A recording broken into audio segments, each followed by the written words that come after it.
August 4 అమావాస్య చాలా powerful. కొడుకులు ఉన్నవారు ఈ పరిష్కారం తప్పక చేయాల్సిందే. ఆగస్టు 4 ఆదివారం అమావాస్య చాలా పవర్ఫుల్. కొడుకులు ఉన్నవారు తప్పనిసరిగా రాత్రి 8 గంటల లోపు ఈ పరిహారం చేయాల్సిందే.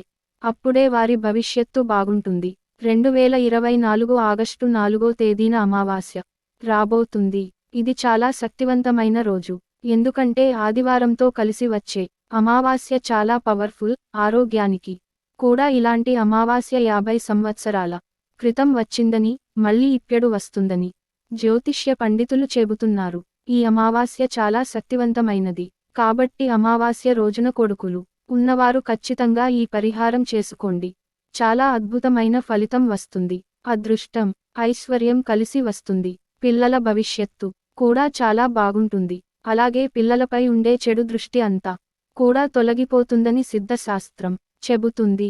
ఆదివారం అమావాస్య కలిసి రావడం చాలా అరుదు. ఈ రోజుకి అతీత శక్తులు ఉంటాయి.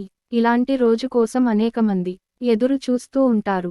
ఆదివారం అమావాస్య కలిసి వచ్చిన రోజున తాంత్రిక, క్షుద్ర పూజలు ఎక్కువగా చేస్తూ ఉంటారు. ఎందుకంటే ఇలాంటి రోజున ఏ పని చేసినా సరే మంచి ఫలితం ఉంటుందని శాస్త్రాలు చెబుతున్నాయి. అందుకే కొడుకులకు ఏమి కాకూడదని అనేక పరిహారాలు, పూజలు చేస్తారు. కొడుకులను చాలా జాగ్రత్తగా చూసుకుంటారు. అయితే కొడుకులకు ఎలాంటి ఇబ్బంది రాకుండా ఉండాలి అంటే బాగా వృద్ధిలోకి రావాలి అంటే కొడుకులు ఉన్న తల్లిదండ్రులు ఈ అమావాస్య రోజున అంటే ఆదివారం రోజున ఈ పరిహారం చేసుకుంటే చాలా మంచిదని జ్యోతిష్య పండితులు చెబుతున్నారు. ఆదివారం రోజు కొడుకులు ఉన్న తల్లిదండ్రులు ఏం చేయాలి అనే విషయాన్ని ఇప్పుడు ఈ వీడియోలో మనం వివరంగా తెలుసుకుందాం.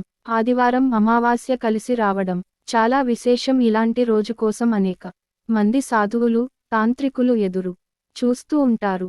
చెడును తీసేసి మంచిని పెట్టుకోవడానికి ఇది చాలా మంచి రోజు.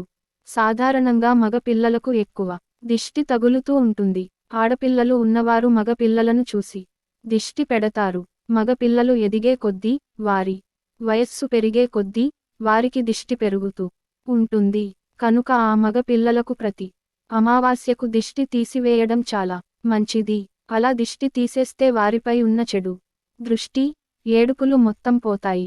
ఉప్పుతో దిష్టి తీసే పద్ధతి ఇదొక్కటే కాదు, ఇంకా రకరకాలుగా దిష్టి తీస్తారు. కొంతమంది గుడ్డను నూనెలో ముంచి దానిని కాలుతున్నప్పుడు 7 సార్లు సవ్య దశలో, 7 సార్లు అపసవ్య దశలో తిప్పుతూ దిష్టి తీస్తారు. కొంతమంది కోడిగుడ్డుతో దిష్టి తీస్తారు. అలాగే మరి కొంతమంది ఆవాలతో దిష్టి తీస్తారు. ఇంకొందరు నిమ్మకాయతో దిష్టి తీస్తుంటారు. ఇలా రకరకాలుగా చేస్తుంటారు.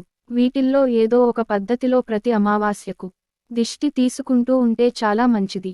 ఆదివారంతో అమావాస్య కలిసి వచ్చిన రోజున ఒక ప్రత్యేకమైన పద్ధతిలో దిష్టి తీయాలి. దీనిని సాయంత్రం ఉదయం 6:30 నుండి 8 గంటల లోపు చేయాలి. ఎప్పుడైనా సరే రాత్రిపూట దిష్టి తీయాలని గుర్తు పెట్టుకోండి. పగటిపూట దిష్టి తీస్తే ఎటువంటి ఫలితం రాదు. అలాగే దిష్టి ఇంకొక పద్ధతిలో ఎలా తీయాలంటే, ఒక రాగి చెంబుని తీసుకొని దానిలో నీరు పోయండి. ఆ తర్వాత 1 స్పూన్ రాళ్ల ఉప్పును వేయండి. తర్వాత 3 ఎండు మిరపకాయలను వేయండి. ఈ 3 కూడా దిష్టిని, నెగిటివ్ ఎనర్జీని, దుష్టశక్తులను అద్భుతంగా తరలించేస్తాయి. బక్క పలుచగా ఉండేవారు ఒళ్ళు చేస్తారు. ఎందుకంటే వారిపై ఉన్న చెడు, నెగటివ్ ఎనర్జీ, దిష్టి అంతా కూడా పోతుంది. మీ పిల్లలు చదువులో ముందుంటారు. ఒకవేళ మీ కొడుకులు పెద్దవారైతే వారి ఉద్యోగంలో పేరు ప్రఖ్యాతలు సంపాదించుకుంటారు. ఉద్యోగం లేని వారికి ఉద్యోగాలు వస్తాయి. సంపాదన పెరుగుతుంది. చెడు అలవాట్లను వదిలేస్తారు. అన్ని రకాలుగా ఈ పరిహారం బాగా పనిచేస్తుంది. కాబట్టి ఆదివారం అమావాస్య వచ్చిన రోజున కొడుకులు ఉన్నవారు ఈ చక్కటి పరిహారంల చేసి మంచి ఫలితాలను పొందగలడు. ఆషాఢ మాసంలోనే చివరి రోజు అయిన అమావాస్యను చుక్కల అమావాస్య అని కూడా అంటారు. ఈ రోజున పితృదేవతలన స్మరించుకొని గౌరీ వ్రతం చేసినా, దీపపూజ నిర్వహించిన గొప్ప ఫలితం దక్కుతుందని శాస్త్రాలు చెబుతున్నాయి. పంచాంగం ప్రకారం జనవరిలో వచ్చే మకర సంక్రాంతికి ఎంత ప్రాముఖ్యత ఉందో, ఆషాఢ మాసంలో చివరిలో వచ్చే కర్ణాటక సంక్రాంతికి కూడా అంతే ప్రాధాన్యత ఉంది.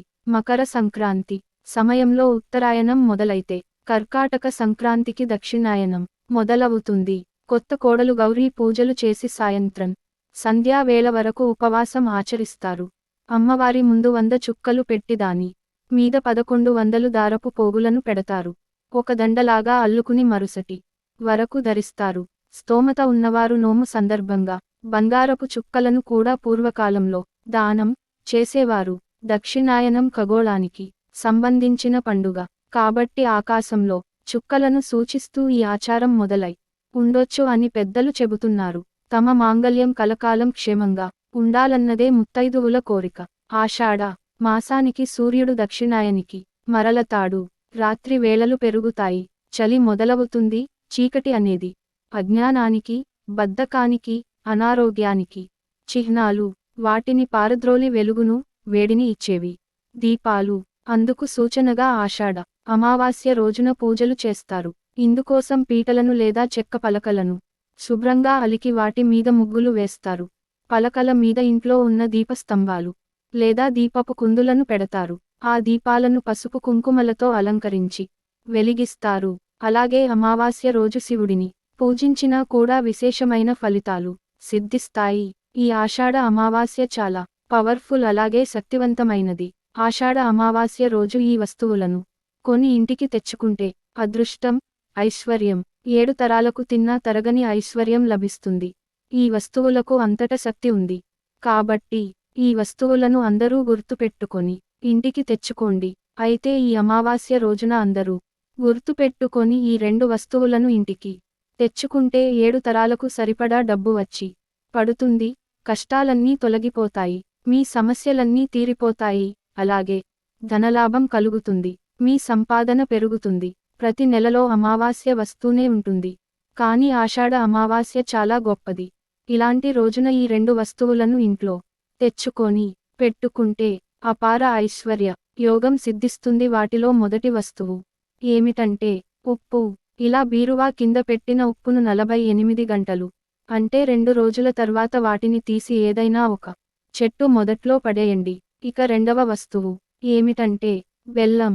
ఈ అమావాస్య రోజున బెల్లాన్ని మీ ఇంట్లోకి కొని తెచ్చి పెట్టుకుంటే మీ జీవితం ఎంతో మధురంగా మారుతుందో అలాగే మీ జీవితం ఎంతో అద్భుతంగా మారుతుంది.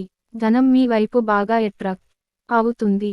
ఒక అరకేజీ లేదా కేజీ బెల్లాన్ని కొని తెచ్చుకోండి. ఆల్రెడీ ఇంట్లో ఉన్న పర్వాలేదు. ఈరోజు బెల్లాన్ని కొని ఇంటికి తెచ్చుకోవాలి. అలా తెచ్చుకున్న బెల్లంతో ఏదో ఒక స్వీట్ తయారు చేయండి. ఆ స్వీట్లను లక్ష్మి అమ్మవారికి నివేదన చేయాలి. ఇలా ఆషాఢ అమావాస్య రోజున చేస్తే చాలా మంచిది. మీకు లక్ష్మీదేవి అనుగ్రహం కలుగుతుంది. ఆషాఢ అమావాస్య మంచిది కాదు, ఆ రోజు పూజలు ఏమి చేయకూడదు అని చాలామంది అనుకుంటూ ఉంటారు. కానీ అది నిజం కాదు. అమావాస్య లక్ష్మీదేవికి ఎంతో ఇష్టమైన తిథి. ఈరోజు లక్ష్మీదేవిని ఖచ్చితంగా ఆరాధించాలి. లేదా అమ్మవారి ముందు కనీసం దీపమైనా సరే పెట్టుకోవాలి. అలా అమ్మవారికి పూజ చేసిన తర్వాత బెల్లంతో చేసిన పరమాన్నం లేదా స్వీటును అమ్మవారికి నివేదన చేసి మీ కుటుంబంలో ఉన్న వారంతా ఆ ప్రసాదాన్ని స్వీకరించాలి. ఈ ఆషాఢ అమావాస్య రోజు ఖచ్చితంగా బెల్లం కొని ఇంటికి తెచ్చుకోవాలి. ఆ బెల్లంతో స్వీట్ చేసి అమ్మవారికి నివేదన చేయాలి. ఇలా చేయటం వలన మీ దశ తిరిగిపోతుంది. మీ జీవితం ఎంతో మధురంగా మారుతుంది. మేము చెప్పిన విధంగా ఉప్పు లేదా బెల్లం ఈ 2 వస్తువులను గాని లేదా ఈ రెండింటిలో ఏదో ఒక వస్తువుని కానీ ఈ ఆషాఢ అమావాస్య రోజు ఖచ్చితంగా కొని తెచ్చుకుంటే లక్ష్మీదేవి అనుగ్రహం మీ కుటుంబంపై ఎల్లవేళలా ఉంటాయి. ఫ్రెండ్స్, ఈ వీడియో గనుక మీకు నచ్చినట్లయితే ప్లీజ్ లైక్ చేసి మీ ఫ్రెండ్స్కి షేర్ చేయండి. అలాగే మా కొత్త వీడియోస్ మీకు వెంటనే చేరాలంటే మన ఛానల్ని సబ్స్క్రైబ్ చేసుకొని పక్కనే ఉన్నటువంటి బెల్ ఐకాన్ని ప్రెస్ చేయండి. ధన్యవాదములు.